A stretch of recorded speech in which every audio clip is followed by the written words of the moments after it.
Hey, I'd like to welcome you to another episode of Mission Matters, your source for all things business. My name is Adam Torres. If you'd like to apply to be a guest on the show, just head on over to missionmatters.com and click on Be Our Guest to apply.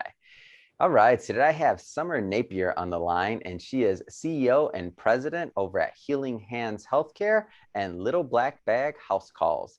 Summer, welcome to the show. Thanks for having me. All right, Summer. So excited to get into today's topic. So we'll talk about Healing Hands Healthcare and also what caused and inspired you to launch Little Black Bag House Calls. But before we get into that, a lot of entrepreneurs listening, a lot of business owners listening, and let's go and take a couple steps back and just tell us a little bit more about really how you got started on this entrepreneurial journey. Great. Well, it was a fun one. So I have worked in healthcare for 12 years, and 12 of those years have been in the home health industry. I was working for a big, large healthcare corporation, and I really saw an opportunity to do healthcare better than what was being done. I felt like my calling, like my mission and my desire to operate healthcare as a healthcare ministry didn't really fit the corporate environment. And so I wanted to live a bigger life. I wanted to be able to make a difference in a bigger way or a more meaningful way. I know a lot of people think, okay, well, corporations have a lot of money, they have a lot of resources, and that's very true. And they do a lot of great work.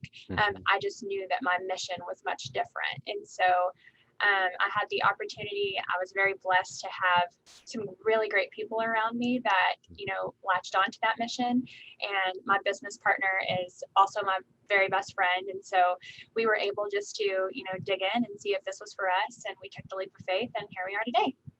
Wow, what an amazing story. And the way I see it is that, as you mentioned, a lot of people have that feel or that calling where maybe they don't want to go the corporate route, or they don't want to stay that route, and they have another vision, and not saying it's bad, by the way, nothing wrong with corporate. It's just saying it's just not for them. So not judging, but there's a difference between having that idea and then like actually going out and executing on it. So, let's talk for a moment or two to those that have that idea, but maybe haven't quite taken that leap yet. Like, what kind of advice would you give to them, having done it yourself? Oh man. So I would say that most entrepreneurs, the ones that I've talked to, and I know that I personally had this, you start feeling that pull years before you're probably ready to take that leap of faith. Somebody who's strong in my faith, and we run our businesses based on, our deeply rooted faith. There were years where I struggled internally with, can I do it? Am I capable? I was young. I was 28, I think, when I started Healing Hands Healthcare. And so you're going to know the pull. You're going to know when things don't sit right, when you're sitting in a meeting at work and you don't like the way that sounded, you don't like the decisions that are being made. And, you have the opportunity at that moment to decide if you're going to conform or if you're going to do life in a bigger way. And for several years, I just had that pull. And I knew that, my creator was calling me to do something different. One of the things about entrepreneurs is when you start your first business, it's really scary. And so a lot of times you need people around you that are going to push you, that are going to believe in the things that you maybe don't believe in yourself. But another thing that I would want to say to people who are thinking of taking the entrepreneurship leap is that when you do get in it and you are successful, because you will be, if you stick to your calling and you stick to the mission that God's called for you, you're going to grow. And, when passion comes together, the business aspect usually follows, and you do have more decisions to make, and you sometimes have the opportunity to get away from the reason why you started. And so if I was going to give anybody advice on becoming an entrepreneur, it's when you grow, because you will, when you are true to who you are, never forget where you came from and why you started. You're going to have the opportunity. I know that I struggled with as our organization grew. Becoming somebody who is business minded, and you have the pressure of changing the way that you do things. But if you always go back to the basics and you always focus on the values and your core values of why you started, then everything will be fine. A lot of times when you're starting to feel uncomfortable and you're unsure and you're like, this is too much, this is not what I expected, just always remember why you started and go back to where you came from and what you were called to do. Man, you have me all inspired over here, Summer. I know my audience is. I'm like, come on, let's go get them. I'm excited. I think it's really hard. We have been very blessed to grow, and we've been able to expand our footing. And with that comes, you have more coworkers that you get to work with. Another thing that I would say is never call the people that choose to do business with you employees or staff members. They are coworkers. They have a choice of where they want to work and where they want to spend their days. And I know for us, going back to previously, the question that you asked was, why did you want to do it? Well, in healthcare, it's a very heavy job. It's heavy emotionally, spiritually, physically. And a lot of corporations, they just tend to pull and pull from those people providing that care. And, when I worked for a large corporation, I just saw that they thought that every nurse and every therapist and home health aide was just a number. Every patient was a number. And when I say that, healthcare is a ministry, we feel like to work in healthcare, it's a calling. It's very heavy. And so when they picked them off as numbers, or they treated them, like go do another visit or go see another patient, that didn't sit well with me. And so we wanted to do it differently, where we poured into the people that were providing the care, knowing that if we took care of them, they would take care of the patients that we get the opportunity to serve. And so just change your narrative, change your wording. You're gonna, I'll tell you from a young entrepreneur, when you make it and you do well and you start to grow, you're going to have those pressures that every business person has. You may start to get cocky at times. You may have, the struggle of, like, I need to make this decision, or I need to let this person go, or I have to discipline somebody who works with me that's a dear friend of mine. Always remember where you came from. Always remember those people have choices, and they're choosing to help you live out your dream, and how you treat them is going to be extremely important in your success. That's awesome. So let's switch it up a bit. Let's talk a little bit more about Healing Hands Healthcare. So tell us a little bit more about the company. So Healing Hands Healthcare is a home health company. We provide skilled care. There's several different types of home health company. There's private duty, and then, there's medical skilled care, and we are on the medical side. Mm-hmm. So we send nurses, therapists, home health aides into the patient's home. So what that looks like is for patients that are homebound, whether, long-term or short-term. So a lot of people think as home health as, when your grandma can no longer leave the house or she's bedbound, but it's so much broader than that. And especially through the COVID-19 pandemic, I think that, our nation and the world got to see the benefit of home-based care. And so what we get to do is, what I love the part about my job is that we serve the sandwich generation. And so what I'm saying is that, people like you and I who have older parents that also have younger kids, and our lives are very busy. And so sometimes they're torn. They want to give more attention to their parents, and they also have kids that are very demanding, or they're building their career, or their marriage, whatever it may be. And so we get to come alongside of those families, and we get to just join that family, and we get to help take off some of the stress of caring for the aging generation, or somebody who might be in the middle of that, who might have gotten a knee replacement or a hip replacement, and they're short term kind of condensed to their house. And so that's what we do. And it is the best job in the whole world. We come in and we get to talk about, what meds are you on, or what are you struggling with? Our favorite is the patients that, they've struggled with chronic diseases for a long time, and they may bounce back and forth to the hospital, or they may, not understand how to take their meds, and so their quality of life has suffered. And we get to come in alongside of them and educate them and help them be home where they want to be, because they spent their whole life, trying to get to the golden years. And that's really what we want them to be, our golden years. And so we get the opportunity to come in and just help them, reach that goal. So obviously anything in healthcare, like you mentioned, it's not easy, and it's very high touch, because you're dealing with people that are, many times, in need of care, hence the reason for the calls, right? So it's not always easy. And then you're dealing with different points of view, whether it's the families, the patient, the doctor, the nurse. There's so many moving pieces here, and all of them are related to humans, which is never going to be easy, right? But that being said, like, as you build your company, and as you've grown, like, how important has culture and what you do and really contributed to your success? Well, I work with the most amazing people. I say every day that I get to come to work with 180 of my very best friends, and I truly mean that. for us, culture is everything. And, I really struggle because we have a 6% turnover rate over 5 years, which is unheard of in any organization, but especially the healthcare industry. And we contribute it to the fact that we always put, our people first. Like we said, you can't pour from an empty cup. And so when we get asked to talk about culture, for me, sometimes it's really hard to talk about it because it just comes so innate, and that I feel like it should be a part.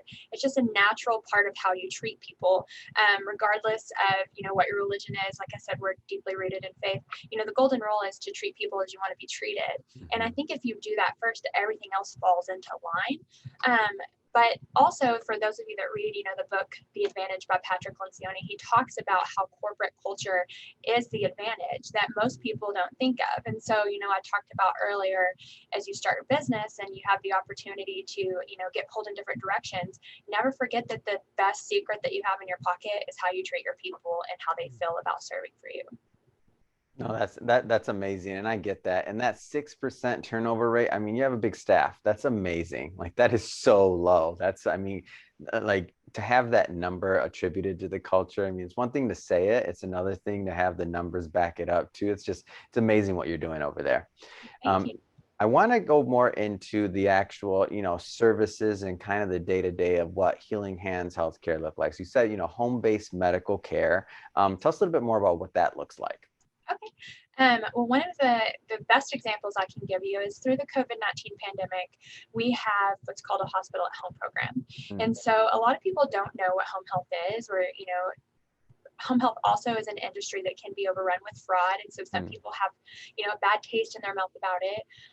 But through COVID-19 with our hospital at home program, what we were able to do is when the hospitals are full, we're able to provide hospital level care at home. Wow. And so we send nurses into the patient's homes. They can go in several times a day and make rounds just as if they were in a facility. They can give meds, set up meds. They can help them walk through, breathing exercises, especially with COVID and how it attacked the respiratory system. We monitor vital signs, and we also monitor labs. And so for somebody who might have congestive heart failure and they have trouble breathing and their fluid gets out of control, we have nurses that go in and they monitor their labs to see how much fluid they're retaining or how much they're not. And we work with their physicians to adjust their medication. We're basically the doctor's office coming to you. And then we also have therapy. So like I said, people who have had knee replacements and, they want to go home, they've been in the hospital for a couple of days, they want to go home and get strong enough to where they can go to outpatient therapy.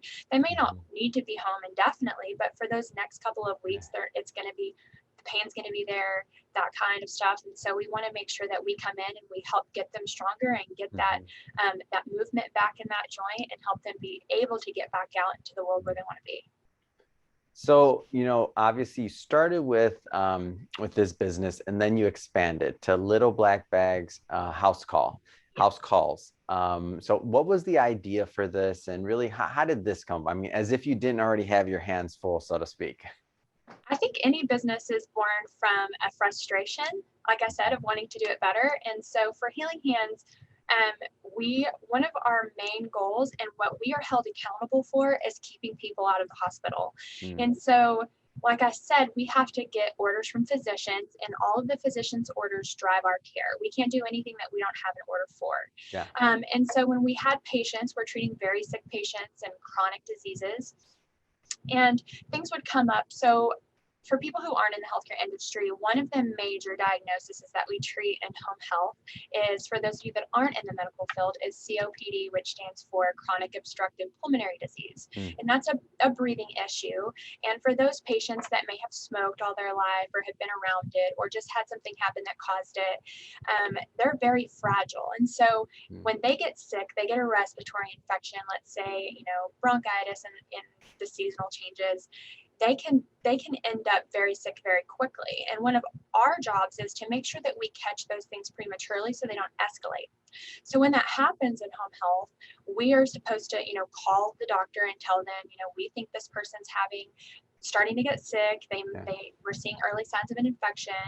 Well, unfortunately, in healthcare these days, the doctors are extremely busy and they have to run, several patients in and out that day, and they don't always have the time to dedicate to that specific patient that's not in front of them.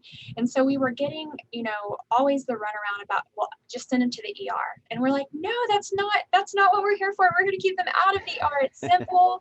And we would report it or not hear back. And so that kept happening. And that's how Little Black Bag was born. I knew that these homebound patients, again, going back to the sandwich generation, every time that they need to go to the doctor, their kids have to take off work and take them, or maybe they have a wheelchair or walker and it's not easy, or they can't drive, or they might have to ride a city bus because they don't live in the, they don't have those resources.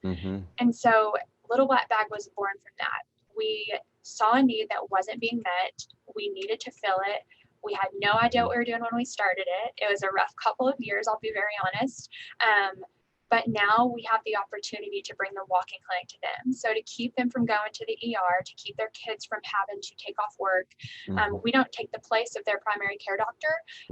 We are sometimes the primary care physician or provider for our homebound patients that truly can't get out, but we work with and collaborate with them. So just like you or I, if we were sick, could go to a walking clinic, we bring the walking clinic to the homebound population. And also for Little Black Bag, not just the homebound population, there's a convenience factor there for people like you or I who are working and, may not have the time to go sit in a waiting room for 3 hours. And so what Little Black Bag does is it treats the homebound population, but it also is the walking clinic that comes to you, whereas your office, your home, we like to use the term that your living room is your waiting room. So you just call and set up an appointment and you have the rest of your day to do what you want, but you know that we'll be there on time at that appointment to get you the care that you need. I love that. Your living room is your waiting room. That's so catchy. Yeah. So what geographies do you serve? Like what areas are these in? Because I know there's people that are watching, they're like, oh my gosh, like I didn't even know this existed. Like what areas do you serve? So we are currently in Texas. We are in North Central Texas, and we serve 22 counties in North Texas for Healing Hands. And then we are licensed for the entire state for both organizations, but we still currently are in those 22 counties and expanding hopefully day by day. That's fantastic. So what's the plans going forward? Like, I mean, the business is growing. Obviously, you're doing great work, have great culture, great retention. People are happy. I mean, what's the plans going forward? The plans are just to keep taking this into each community. We are really big about serving the communities we're in. We do not outsource anything. We are not a believer in it. We go into the communities and we hire people in those communities and we spend our money in those communities. And so that's really what we want to do is we want to take it nationwide, and we want to do it one community at a time by going in and giving them a place to work that's full of hope, and just take the healthcare ministry into the other states. Oh, that's awesome. I mean, that is exciting, Summer, and I love what you're doing, and I think it's great, and I think that really you're putting in the work, you and your team, of course. Nobody does it by themselves. You and your team are doing, and your approach of taking it community by community and not getting like overly like we have to expand immediately, we have to do this, we have to do that, and like really taking a methodical approach to build something that matters and that will last and that will continue to serve those communities. I think it's great what you're doing. Thank you. It's very rewarding. There are stressful days, but like I said, I have the most amazing teammates, and my business partner, like I said, she's amazing, very blessed, and I think I have the best life. So Summer, if somebody is watching this and they want to learn more about Healing Hands Healthcare or Little Black Bag House Calls, or just follow your work and just to continue to cheer you on, I mean, what's the best way for people to do that? I'm on LinkedIn. We have social media. We have Facebook for both of them, Instagram, LinkedIn, Twitter. Obviously, we have our websites, which is for Healing Hands, www.hhcwf.com, and for Little Black Bag, it's www.lbbhc.com. Fantastic. Well, Summer, really appreciate you coming on the show today and sharing more about your background and your entrepreneurial journey, of course, but also, I mean, the amazing work you're doing over at Healing Hands Healthcare and also Little Black Bag House Calls. So great stuff there. And to the audience, as always, thank you for tuning in. Hope you got a lot of value out of this. Hope you learned a lot. If you did, don't forget, hit that subscribe button. We want you to be a return viewer or listener, depending on where you're consuming this at. And Summer, thanks again for coming on the show. It's been awesome. Thank you, Adam. Have a great day.